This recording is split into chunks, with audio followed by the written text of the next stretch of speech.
session, but I will go ahead and call the December 8th meeting to order. Roll call. Ms. Widener, please. Ms. Bridie? Here. Mr. Liggett? Here. Mrs. Lofton? Here. Mr. McGuire? Here. Mr. McKinney? Here. Dr. Weston? Here. Ms. Westfall? Present. Mr. Williams? Here. Ms. White? Here. 1.03, 1.04, Pledge of Allegiance, followed by a moment of silent reflection.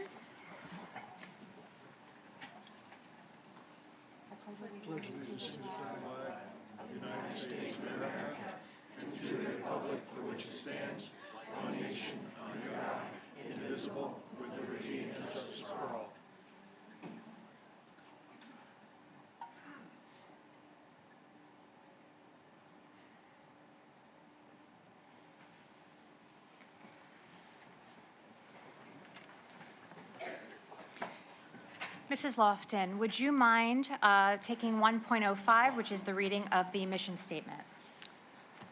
I'd be happy to. Section 1.05, the mission of the Perkiomen Valley School District is to cultivate an inclusive community of learners empowered to grow intellectually, socially, and emotionally.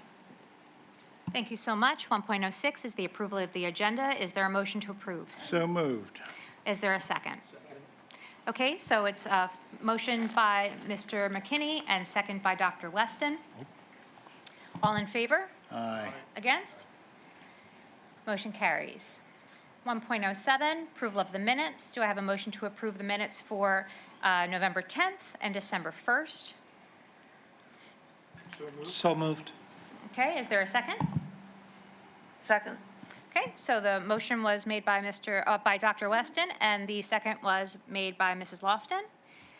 Are there any comments or questions? Seeing none, all in favor? Aye. Against? Motion carries. 1.08, we have a special recognition this evening. A nice big group to join us. Mr. McKinney and Dr. Russell will go ahead and lead charge with the recognitions. While they're moving up to the front, I will let you know that we are honoring this evening 2 Schwenksville Elementary parents. We are honoring 2 coaches. We are also recognizing our Perkiomen Valley girls basketball program. We are honoring, where else? Our elementary school teacher who was awarded distinguished honors, and we are finally honoring our marching band who won national championships for Group 3 Open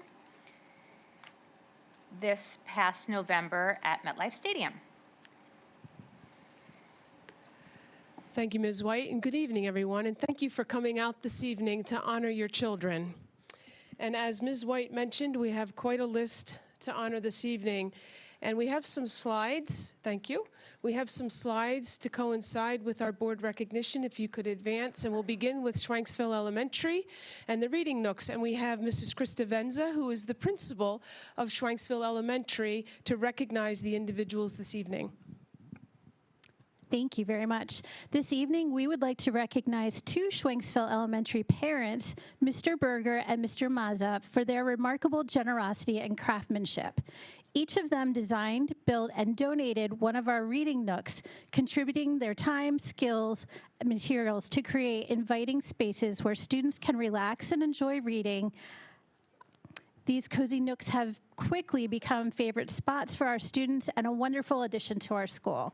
We're deeply grateful for Mr. Berger and Mr. Maza for their kindness and for demonstrating the strong sense of community and pride that defines Schwenksville Elementary. Thank you very much to both of you for such a meaningful difference for our students. And this came about from seeing just this little tiny picture, and I posted it in our newsletter and asked if any of our families would be able to help us to make this into a real thing for our building, and these are the great results that we had. So Mr. Berger and Mr. Maza, if you would come up so we could recognize you.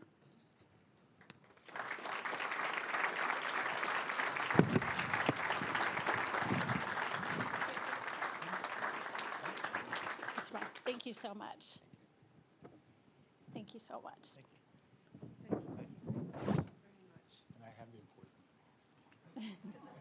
They get cookies too. Thank you very much. Oh, okay. Yeah, we'll get those. After all of the recognitions, Dr. Parr will take these. Yes, thank you. After all of the recognitions, we ask that we all gather in the lobby. We'd like to get some photographs. And I want to mention, just as a follow-up, Senator Pennycook visited our district last week, and she was very impressed with these little reading nooks, and she decided she was going to send them off to the superintendents in her district that she represents to prompt them to do the same thing. So really impressive. So thank you again. All right, so we'll move on to the next one. Our next group, Coach John Russo, who is our girls basketball coach.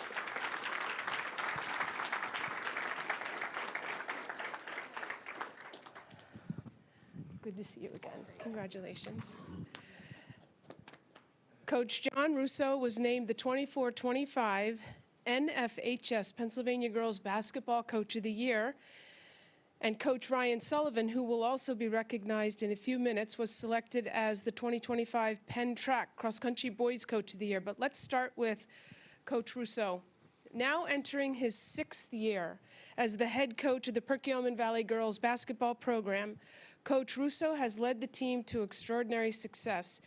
You may recall they won the state championship this past year, and it was really exciting and very impressive.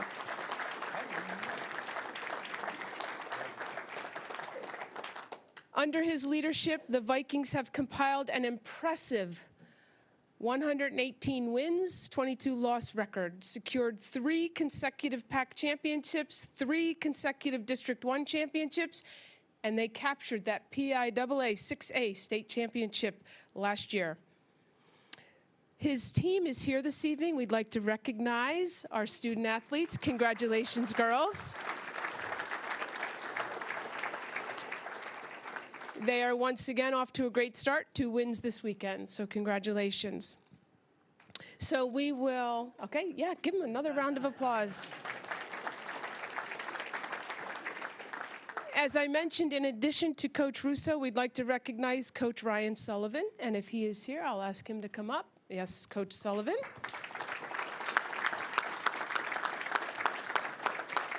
Congratulations. So Coach Ryan Sullivan's recognition reflects a storied 26-year career leading Perkiomen Valley cross country.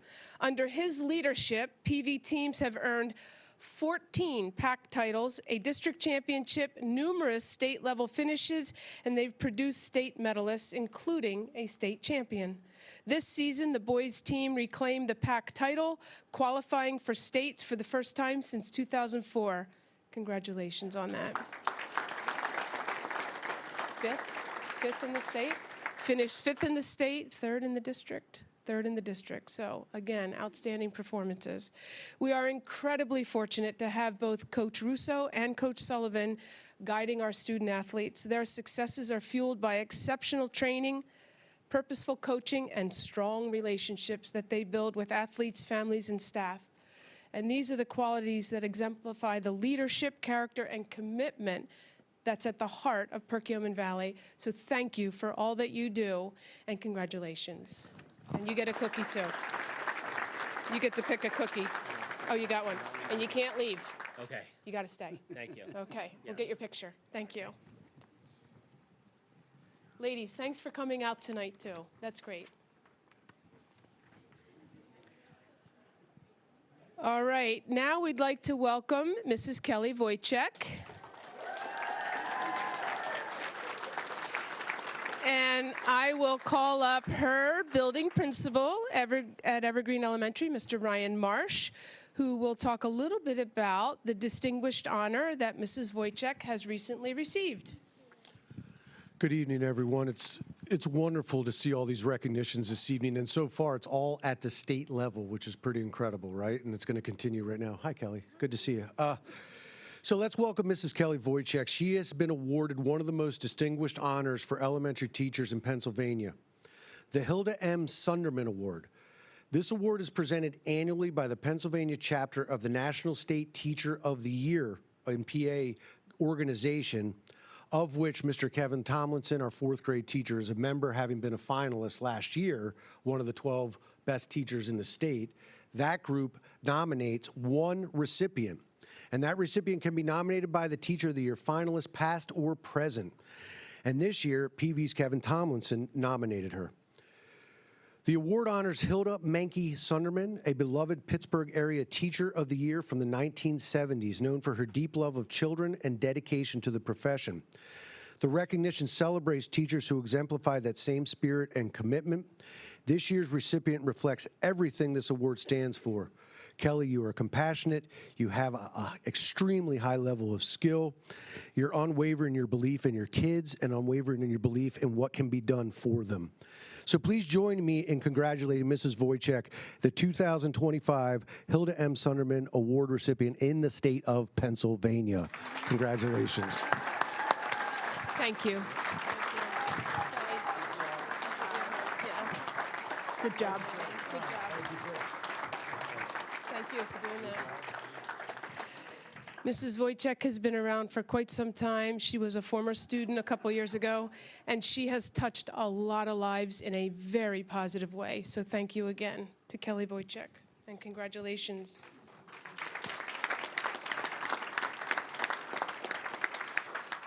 She was a great chemistry student, too.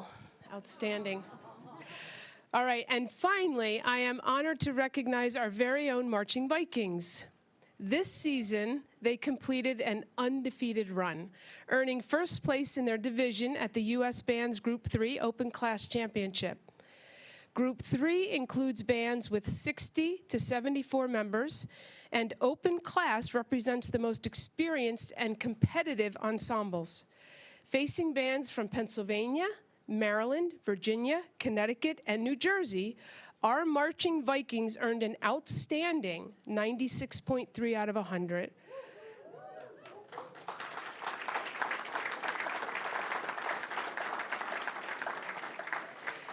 It doesn't end there. That came with awards for Best Visual and Best Overall Effect.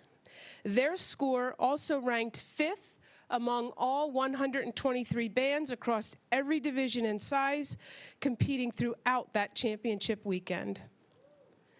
So congratulations, Mr. Overholtzer and team. We'll ask you to come up.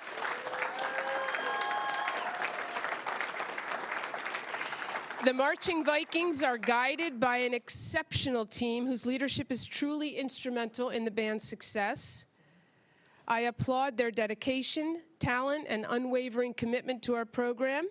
I ask each of them to join Mr. McKinney and I here, and please hold your applause until all of the names have been read if you can. Director, Mr. David Overholtzer. Assistant Director, Mr. Paul DiRenzo. It's hard to hold the applause. I'm a softie with that. If you want to applaud, it's okay.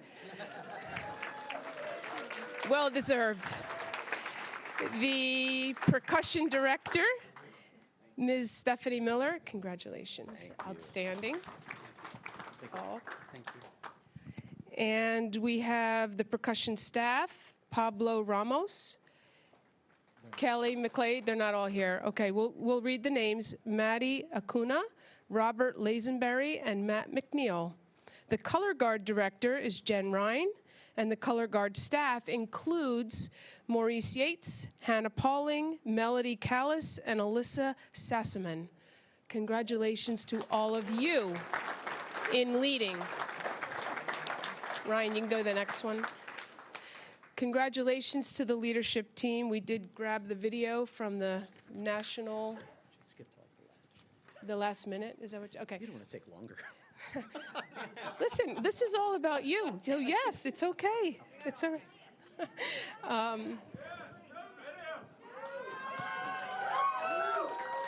Yeah, you can. So we'll watch this routine.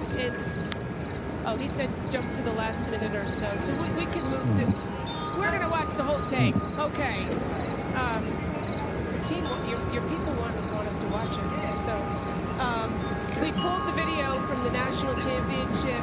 We will read the names of all of the students that participate in the marching band once we get through the performance. Performing their 2025 program, Sunrise Sunset. U.S. Bands is proud to present Perkiomen Valley High School.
Performing their 2025 program, Sunrise Sunset.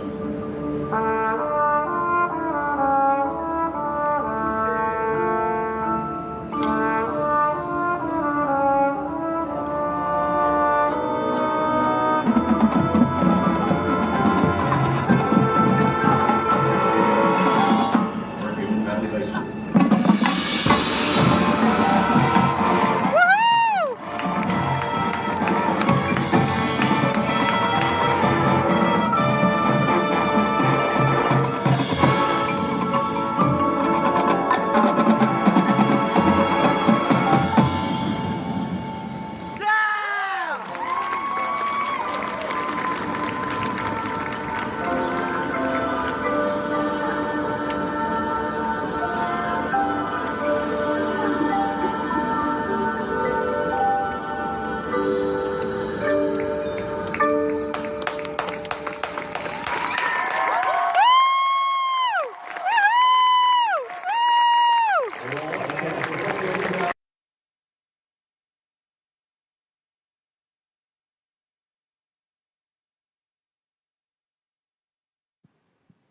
Awesome, Mr. Overholtzer and team. Really nice job.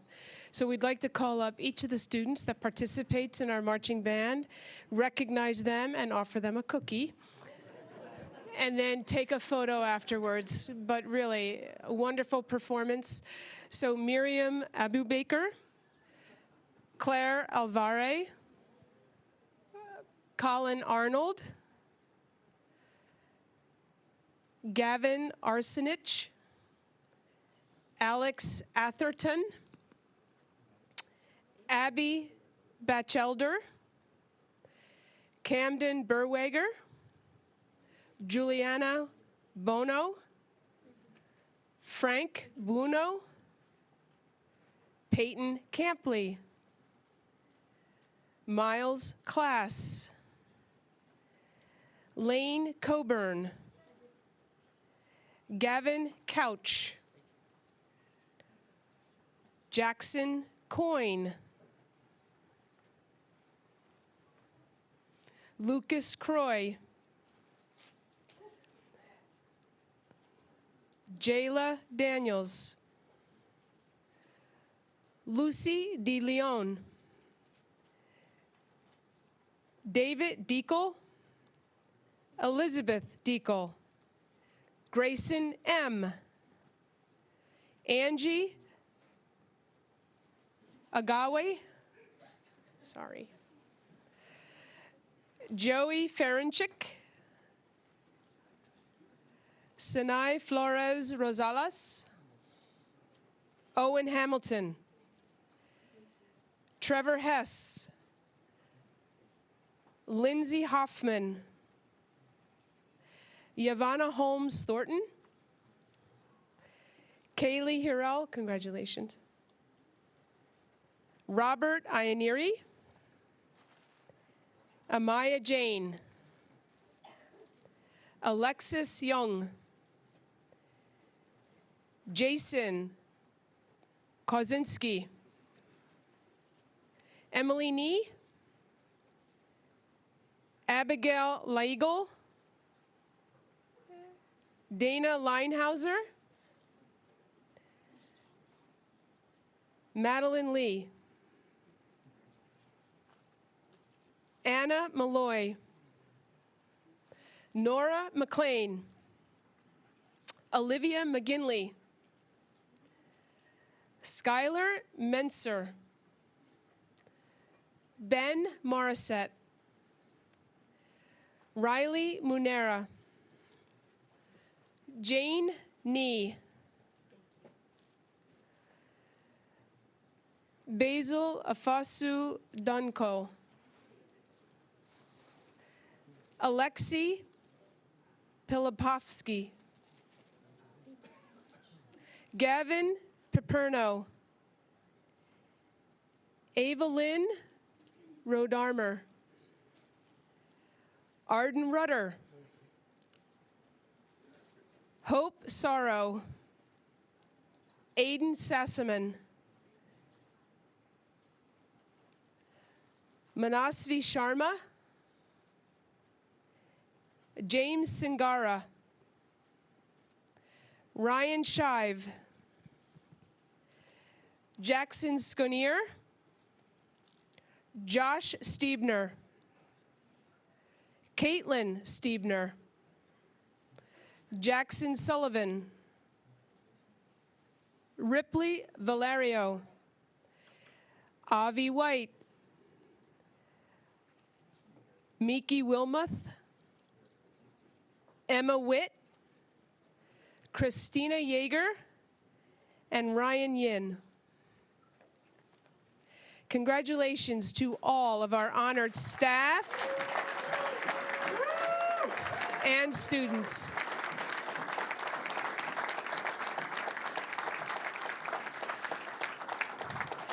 And to our parents and community that so support the band on an ongoing basis, thank you for that too.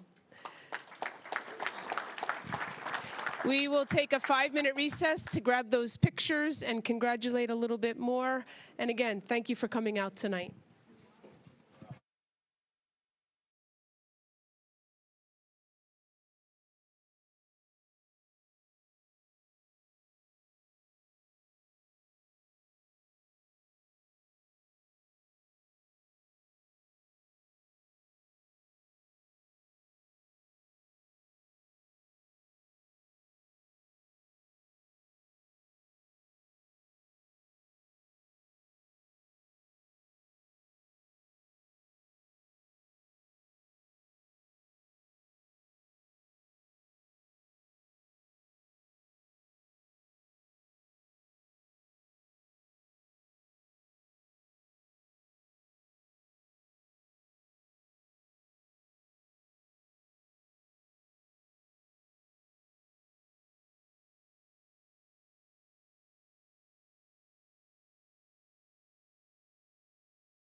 the opportunity to comment on any topic for a duration of 3 minutes. I open the floor. Seeing none, we will move on to Section 2, Reports and Presentations. Student Liaisons Report, Mr. Lees and Mr. Rapp, 2.01. Good evening. We hope everyone had a good weekend. In the realm of sports, the girls and boys basketball teams, girls swimming and diving team, and boys bowling team all had wins this week. We'd also like to remind everyone that PVHS Winter Concert is December 17th at East, and there's, of course, the middle school and elementary school concerts preceding that. And, of course, since we won't be back until January, we'd like to wish everybody a happy holidays. Thank you.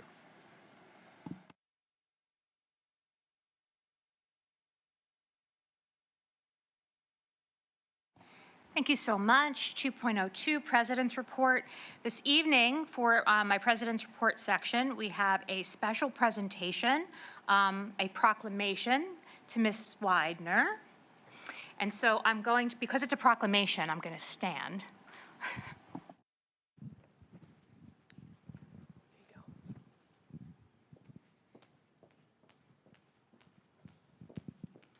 It's my very first proclamation. I'm pretty excited about it, actually. Mr. Clellan's going to video for us, Ms. Widener. So, Ms. Widener.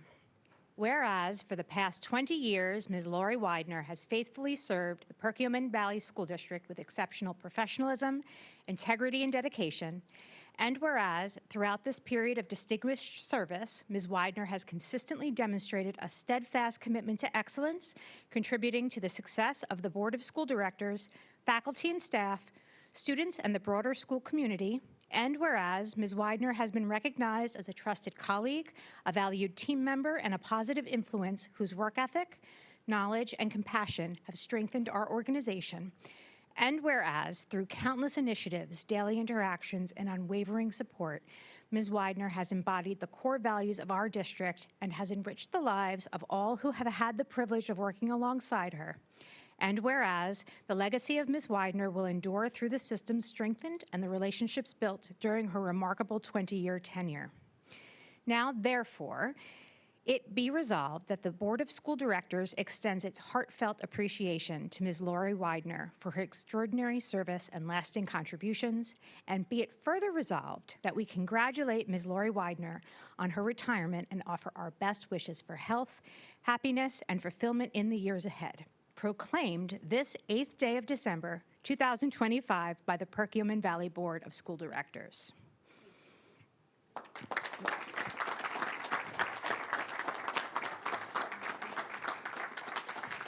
And so, oh, it's a whole thing, yeah. And so this is our certificate of appreciation.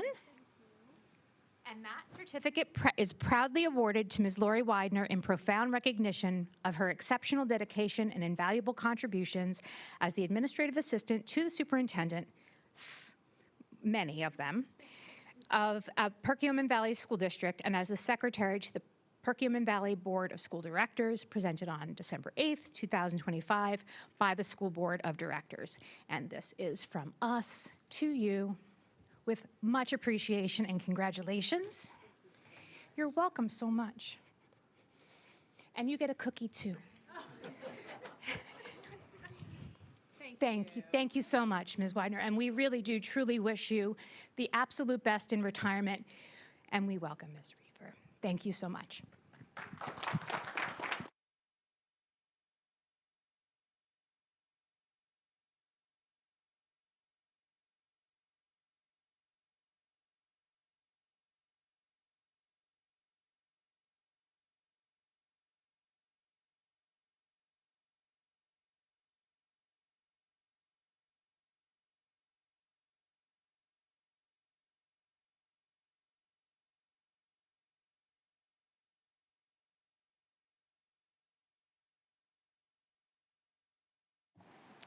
Okay, moving right along.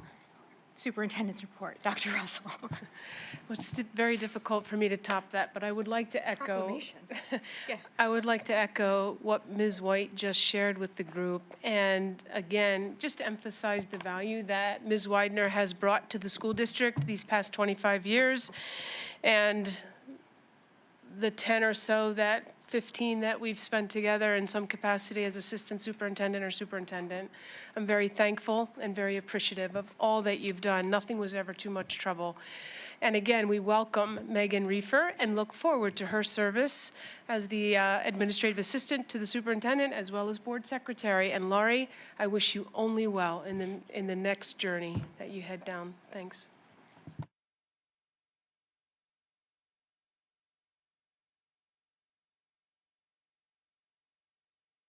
All right, so then, 2.04, Solicitor's Report. I have no report. Thank you, Mr. Subers. And so 2.05 is Board and District Committees. We had responses come in from all of our board members collectively. We will go ahead and update all of the committees in kind. Do you want to announce them right now? Can I post this? You want me to put this up on the screen? Sure. And so for the Policy Committee, for this next term, that's December to November, will be myself, Mr. Liggett, Dr. Weston, and Mrs. Lofton. Negotiations will be led by myself, Mrs. Lofton, Mr. McKinney, and Mr. McGuire. Act 48 will be Mrs. Westphal. Assessment will be Mrs. Westphal, Dr. Weston, myself, and Mr. McGuire. Safety and Operations will be Mr. Liggett, Mr. Williams, Mr. McGuire, and myself. School Wellness will be Dr. Weston, Mrs. Westphal, Mrs. Lofton, and Mrs. Bridey. I will go ahead and keep legislative with Mr. Liggett as backup. NMTCC, which is our JOC Operating Committee, will be Mr. McKinney and Mr. Williams. And then we will continue on with Finance of the Whole and Education Committee of the Whole. Ms. White, I just want to clarify, Mr. Liggett will still serve as the MCIU representative? That's correct. Okay. It's just not on, I'm sorry, it's not on my sheet, that is. Okay, I just wanted to clarify. That's right, Thank you. correct. That's until 26, or I 27? believe it's 27. 27, I Yeah, believe that's right. But yeah, it's kind of like not an open position, Wonderful. so. Are there any comments, questions, or concerns? I have a real quick question. Where do we actually formally memorialize this within? So this will actually be posted on the website, and then calendar invitations will go out for all of the committees that you're assigned. The other thing I'll add, Mr. McGuire, is in Section 2, and it's usually the last item, there are board and district committees and board representatives are listed there as well. So that it's memorialized there for the year or the 2 years that individuals serve. I actually asked that because I noticed that the current copy and the current agenda is the former copy. Correct. They were holding some dates, I think, until the update. Yeah, and. Oh, you're off, you're off. I'm sorry, we were also holding assignments until the discussion this evening. So Ms. Widener and Mrs. Reefer will update those after tonight's meeting, yeah. Okay, wonderful. So then we are moving on to Section 3, which is the consent agenda. Before I take the motion to approve the consent agenda, I'm going to go ahead and ask for the removal of 5.04, which is the approval of the 25-26 special education contracts and cost of services, because there will be a recusal when we come to vote on that item, 5.04. So that will come off of consent. So with that removed from consent, can I have a motion to approve the consent agenda as revised and presented? Motion. Motion, is there a second? Second. Okay, so the motion was made by Mrs. Lofton and the second by Mr. McGuire. Are there any comments or questions? Okay, seeing none, all in favor? Aye. Against? Motion carries. And that brings us to Section 4, Education, Mr. McKinney. So 4.01 is the educational updates. Dr. Russell, are there any additions to the updates? There are none. Thank you, Mr. McKinney. All right, thank you, Dr. Russell. 4.02, 4.03, 4.04, 4.05, 4.06 are all on consent. And 4.07 is the enrollment report. That concludes my section. Thank you so much. Mr. Liggett, Section 5, Business. Thank you. Mr. Weaver. Thank you, Mr. Liggett. It's my pleasure tonight to introduce Ms. Jamie Doyle, who has been a longtime partner with Perkiomen Valley School District from a financial perspective. She will be providing a debt and credit rating overview, which we do on an annual basis. Ms. Doyle, go ahead.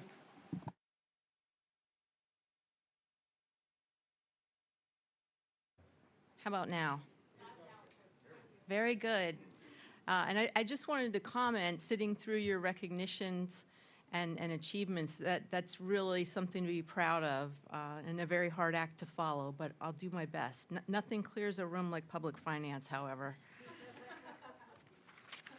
So, and feel free to ask questions along the way. This is meant to just be informative. Normally, when I come before you, I have a timeline and a motion, and I'm asking for some type of action. None of that tonight. Tonight is just a little bit of recap on the year and 101 and a chance for you to ask any questions that you have. But I've had the pleasure of serving as your independent financial advisor for over 25 years. And the district is in excellent shape, I will preface with. If you look at page number 2, the inside cover of my handout, I always like to start off talking a little bit about interest rates and market conditions. And just a reminder that as a public school district, you enjoy the best of both worlds. And what I mean by that is you get to invest your reserves and your cash at taxable interest rates, which have been pretty attractive in recent years. And on the borrowing side of things, when it's time to borrow, whether it's for a new project or for a refinancing of existing debt, you get to borrow at tax-exempt rates. So that's what I mean by the best of both worlds. Page 2 is a snapshot of a tax-exempt indices called the BVAL curve. It stands for Bloomberg Valuation. And what the top snapshot tells us, we're currently at the blue line. The yield curve is a little bit inverted, meaning in year 1, rates are above average, and year 1, those are short-term rates at which you would invest. And then you see the blue line dips down a little bit, slight inversion, and then on the long end of the curve at which you typically borrow, you can see we're below or at historic averages. So, really an attractive interest rate environment. The middle snapshot is the same index. It just goes all the way back to 1993 and gives you a more historic perspective. You can see the all-time low rates were set in August of 2020. And if you remember August of 2020, you were lucky if you were earning on your investments 0.1%, maybe 0.25% max. So even though borrowing rates were at all-time lows, so were investment rates. And then the bottom, same index. In this snapshot, just zeroing in on calendar year 2024 to present, so you can get a closer perspective on what has happened recently. Right now, the market is waiting with bated breath to see what the Federal Reserve Committee will do at their meeting on Wednesday. And this will potentially be the third time that the Fed has decreased short-term overnight lending rates that they control. However, it has had not a huge effect on long-term borrowing rates, believe it or not. And you can see that line in the lower right-hand corner is kind of tailing off and flattening. Usually, in anticipation of a Federal Reserve movement, you would see that line starting to go down. So that's going to be interesting to see how this goes on Wednesday and how the market reacts. If you turn to page 3, this is probably the most important page in my handout. This is a snapshot as of today of the district's debt portfolio. And as always, the top half of the page is gross debt service, meaning principal and interest on each of your various issues. And the bottom half, that orange divider line, local effort. That's your share, the net effect on your budget each year, and that just means principal plus interest minus some old grandfathered plan con reimbursement that you get on 3 of your issues. And you can tell which 3 by the line near the bottom of the page that says PE percentage. That was the percentage eligible of the original new money projects. And if there's a percentage on that line, it means you're getting a little bit of that old PlanCon reimbursement that's grandfathered. And if it says 0, it means it was debt incurred after PlanCon went into moratorium. So a couple of observations on this page on your debt portfolio. It's very short, it's very concise, it's very manageable, considering all the projects that the district has undertaken in recent years. And there's a line a little bit closer to the bottom, a couple lines down from the PE percentage, that says call date. So each of these bond issues has a call date to which the district has promised the investors that buy your bonds that they get to hold the bonds to at least that date. And once we get to that date or any day thereafter, it's the district's option and your option alone if you want to call those bonds back from the bondholders, either for refunding savings, which you've historically done when it makes sense, or if you had to do a restructuring and stretch your debt out a little further, that would be something you could do if you needed to. Or, if you had a windfall and wanted to pay the debt down a little bit sooner, you could do that once you get to that date. Again, focusing on column 18, you are pretty much level at $10.2, $10.3 million a year. That's, again, the net effect on your budget. And then you see it drops off once we get to fiscal year 2034. And so the next time you have a project or have new money borrowing needs, we'll be able to wrap the new debt around column 18 so that when those drop-offs occur and those dollars in your budget are freed up, it can be designated for new debt service if you so choose. The other thing, that gray box labeled principal near the bottom of the page, as of this moment in time, the principal outstanding on all of those issues is about $78.35 million. And you have a very rapid amortization schedule, hence the shortness of your debt portfolio ending in 2034. So again, a lot of flexibility here and ability in order to undertake any future capital financing needs that you may have. I'm going to pause there for a minute. Are there any questions on page 3? Okay. Jamie, if you could just add, one of the questions that we typically get is, do we have any refunding opportunities? A lot of these bond issues are at lower rates. Yes. So it does not behoove us to move forward with a refunding. If you could just elaborate a little bit. Absolutely. So we monitor page 3 at all times for refinancing opportunities. And if you remember on the prior page, I said the all-time low rates were set in August of 2020. Well, you can see you have 2 bond issues from 2020, one from 2021, one from 2022. You have very, very low rates in your debt portfolio. And so the good news and the bad news is you don't have any refinancing opportunities at this time because you already have such low interest rates locked in. But again, I monitor this all the time. All of your debt is in our database. I get a report every week. And if we started to get anywhere near positive savings, I would be in touch with the administration to start those discussions. If you turn to page 4, the district has a credit rating, just like we have credit ratings in our personal lives. And the point of a credit rating is to quantify the ability of a borrower to repay an obligation or a bond to the investors that lend the money. And so, this is really important even in years like 2025, and I talk in terms of calendar years when I talk about debt, because that's how the IRS thinks about debt. It doesn't coincide with your fiscal year.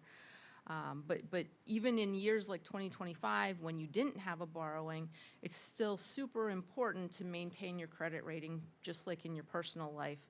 Because eventually, as a public school district, you will likely need to enter the debt market, and maintaining that credit rating will help you to secure the lowest cost of capital. So right now, Perkiomen Valley's credit rating is through Standard & Poor's, and it's a AA. And so if you look in the upper right-hand corner at that chart, I circled it in yellow, you can see a AA is in the very strong category, which is better than the above average category. And in fact, there's only 2 credit notches higher than where you sit today. There's a AA plus and there's a AAA. Those are the only 2 that are greater than the AA that the district currently carries. And so this is, kudos to the board and administration and prior boards and administrations on maintaining that, because you've had that credit rating for quite some time, and that's part of why your interest rates on your debt portfolio are so very, very low. In that next box, below that in the upper right-hand corner, you can see the Moody's scorecard, so you can get a brief idea of how Moody's thinks about evaluating the school district's creditworthiness. And you can see 30% of the rating is based on economy, resident income, full value per capita, enrollment trends. You can see 30% is based on financial performance, with available fund balance ratio and net cash ratio making up that component. Institutional framework.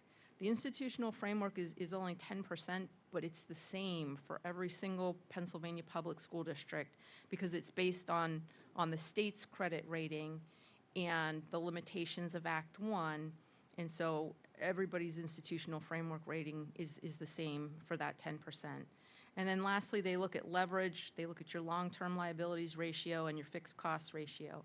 So those are the pieces that make up your overall credit rating. I put some quotes in here from your last credit rating report, which was from 2024.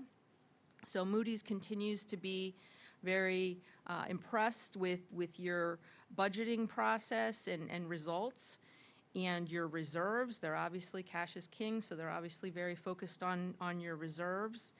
And you can see in the downside scenario, again, what could contribute to a downgrade would be if those reserve levels decrease to levels that limit operating flexibility. And you just experienced that in real life, the state budget impasse, the fact that you had plenty of reserves to rely on. I mean, a very unfortunate event, that the impasse itself, but many public school districts across the Commonwealth that didn't have the kind of reserves that your district has had to incur additional expense to seek tax and revenue anticipation notes, and some had to go even further than that. So again, very important to have those reserves, not just for your credit rating, but for real life situations that you've just lived through. And then at the bottom of page 4, just a little snapshot of the last 4 bond issues that the district conducted. You can see in that first column, the series name, series of 2023, was a $6 million issue at the beginning of 2023. The district has historically utilized a competitive internet auction process when it's time to sell bonds. So you can see on that 2023 issue, you had 6 bidders and 18 bids. The purpose was new money for phase 5 of your energy savings contract, or ESCO for short. And so it didn't have any net local effort savings per se because it was for new projects. The series of 2024 was a larger issue, 32 million and change. That had 6 bidders and 13 bids. That refinanced the 2016 bonds and the 2019 bonds, and that transaction did have savings to the tune of $959,000 and change to the district. So again, that's part of what I monitor for when it is time to talk about a refinancing opportunity. And then most recently, your Series A of 2024 was also new money for some additional Phase 5 energy savings contract projects. The rest of the pages in here are your last credit rating report from 2024, so I won't belabor that, but I put that in here for your reading pleasure if you'd like to peruse that at your leisure. And one final comment that I would make, a lot of times a frequently asked question is, well, what is our borrowing limit? And your legal borrowing limit is set forth in the Local Government Unit Debt Act, and it's a finite number, and your number is a big number that I'm going to tell you in a second, but there's a difference between your legal borrowing limit and how much you can actually afford, or how much you would want to actually afford. So your legal borrowing limit gets updated every time you do a bond issue, and so this is a little bit stale. This is from June of 2024 when you did your last issue. But based on your principal outstanding today, you know, your remaining borrowing capacity is over $184 million. Not that you would want to borrow all of that, but, you know, oftentimes people ask, what is my limit? And you have plenty of capacity for any future projects that you decide to undertake. With that, I will pause and entertain any questions that you have.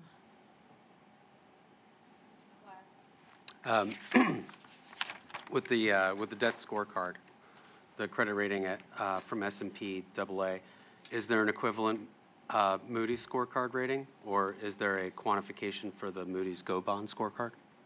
Yes, so the equivalent Moody's rating would be a AA2. So it's directly equivalent? Yep, Okay. directly across, And exactly. I don't know if you can answer this, or maybe, Jim, you can. When was the last time the district's credit rating changed, plus or minus? That's been a while. I'm going to say it was around 2008. I can get back to you with a more exact date. And the reason I say 2008 is, you know, before the financial meltdown that happened in 2008, Pennsylvania school districts were a very homogeneous credit. So they were kind of a straight A across the board. Yeah. And it's after that financial meltdown when investors, you know, charged rating agencies with really diving deeper and evaluating on a case-by-case basis. So, you know, after that time, that's when all public school district ratings sort of diverged and became Okay. district-specific. And do you know where we stand with our peers? I can get that information for you. Moody's, it's really easy to get that information. S&P is not quite as transparent, That's but fine. yes, that's really easy to download. I can send that over. And then the kind of the final question is, do we know what the material effect of a like a 1 or 2, like a point move has on our debt? Is it exclusively on the rate, or does it affect the bidding activity as well?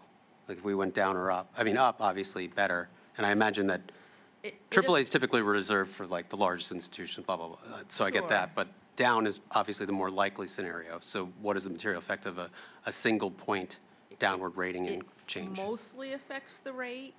You know, if you got, for example, because you're so highly rated, if you got a one-notch downgrade, you would still have just as many interested investors.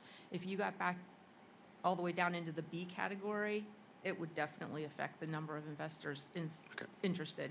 You know, that's a whole different But that's a investment drastic group. move from a rating Yeah. perspective. Okay. So it's Yeah, mostly I a can't rate imagine. issue. Okay. I can't imagine. But one more comment on your credit rating.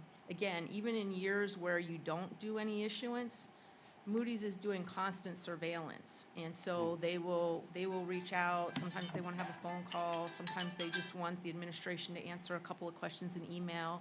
Sometimes you don't even hear from them because they can get all the information they're looking for off of your continuing disclosure filings on EMMA, which your administration does a great job of making that deadline every year and making sure all the required information is available to those investors.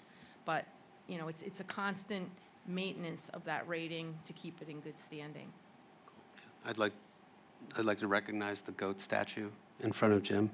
Just FYI, there's I a saw goat that. I statue. like that. Thank you so much.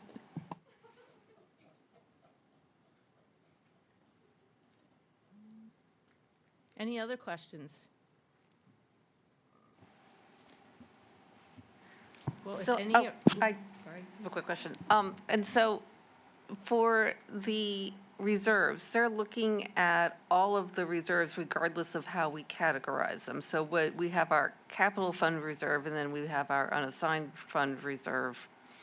And they just look at that as a collective. Is that correct? They're looking at all of your reserves, and then they're further sort of analyzing your reserves for flexibility. So one of the questions they always have for the administration is, you know, of the capital reserve, in your example, if something catastrophic happened and you needed to access those funds to pay debt service or operating costs, could you?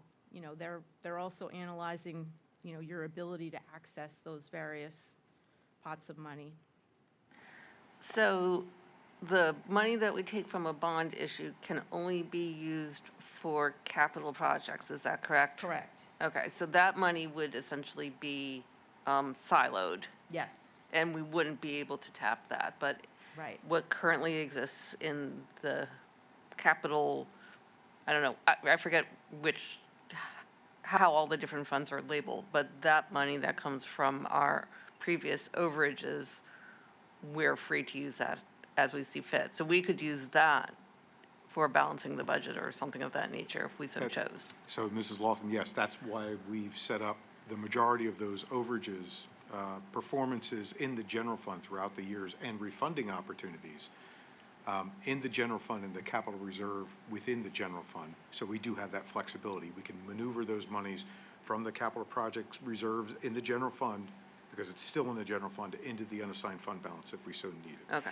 However, the bond issues that we talked about briefly, I think maybe in November, there are 3 bond issues that we want to end because those projects are now officially done, and we're working with Mr. Subers. We're looking at arbitrage for those bonds.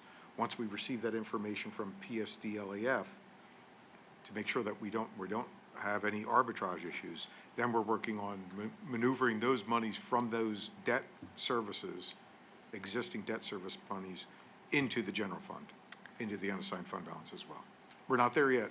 We're still waiting on it. So I have another follow-up question to that. If, for some reason in my head, I have it that when you take the bond, you have 3 years to spend it. Is that correct? At the time of issuance, you have to have reasonable expectations that you can spend the borrowed bond proceeds within 3 years.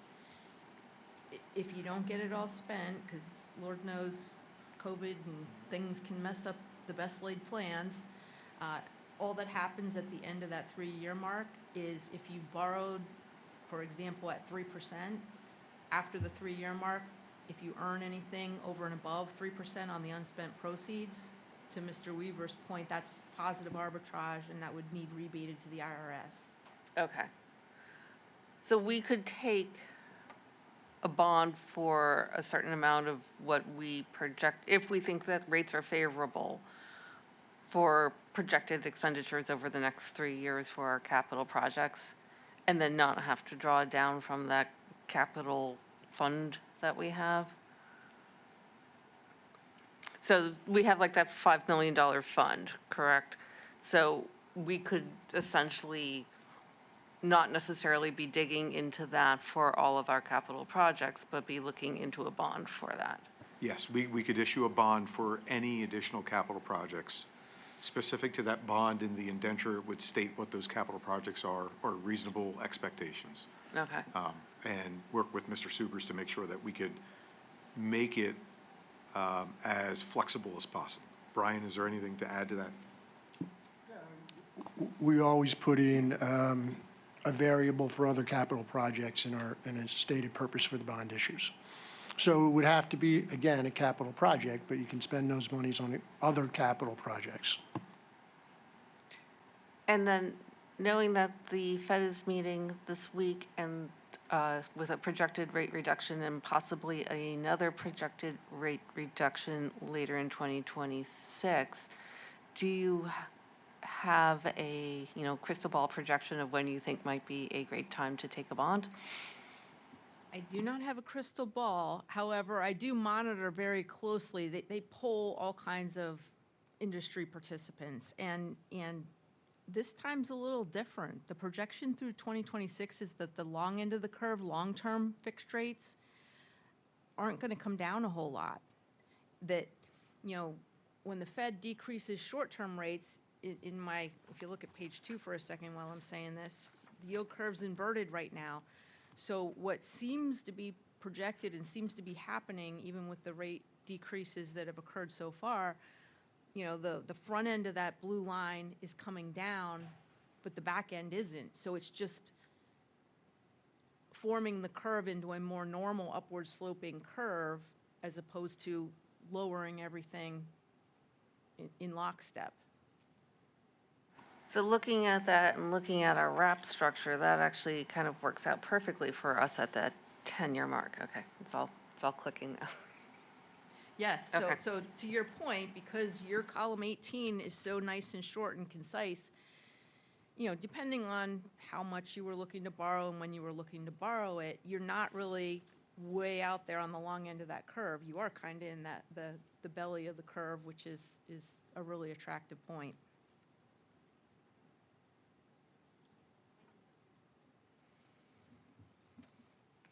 Are there any other questions? Ms. Doyle, thank you so much for coming out. Thank It's you always so nice to much. see you. Have a great evening.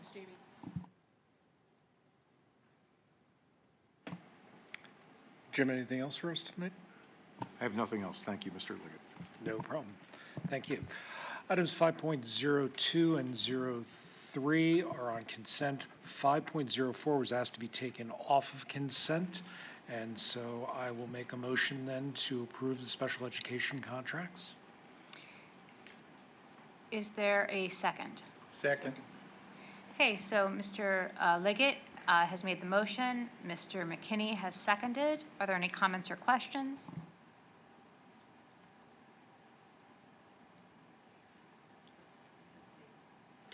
That's what okay.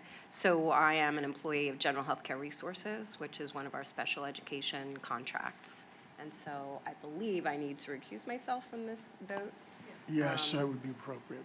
Is that, so that's appropriate. So I'm sorry I didn't give you a heads up before, but I just realized this afternoon that they were part of the contracts. So Okay, very asking good. to recuse So- myself from that vote. And that will be noted. And then with everyone else, are there any other comments or questions? Seeing none?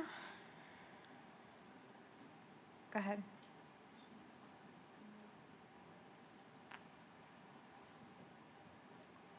All in favor? Aye. Against? Okay, motion carries. 5.06 is the grants and donations report, which is still attached. That ends my section. Thank you so much, Mr. Liggett. Section 6, payment of bills. 6.01 was the ratification of bills and payroll, the authorization of payments. Is there a motion? So moved.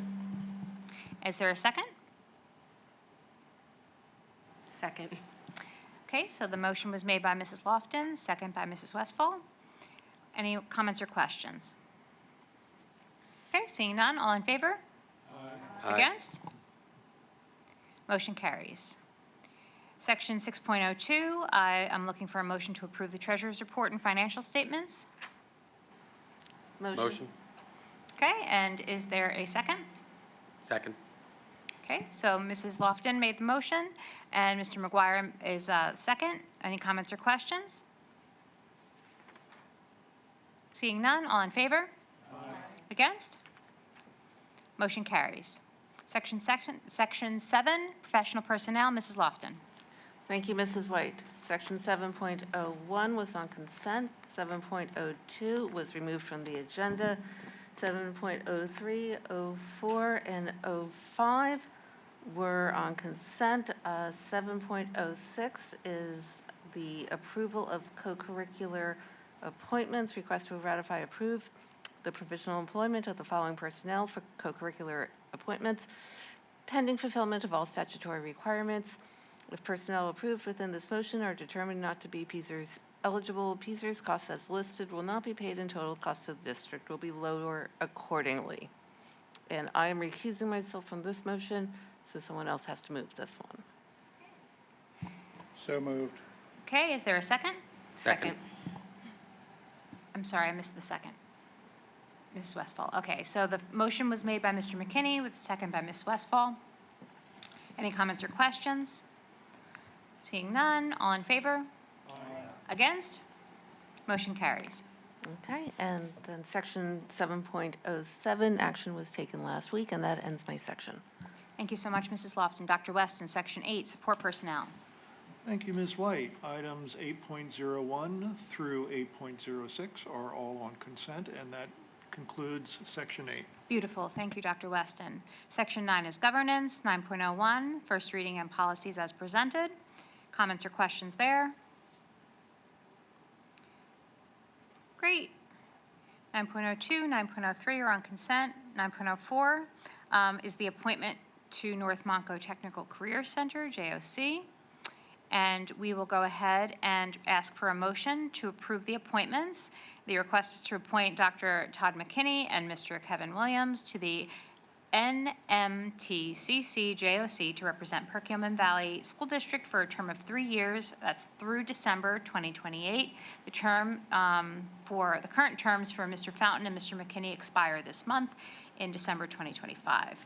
Is there a motion? Motion. And a second? Second. Okay, motion was by Mr. McGuire, second by Ms. Westphal. Any comments or questions?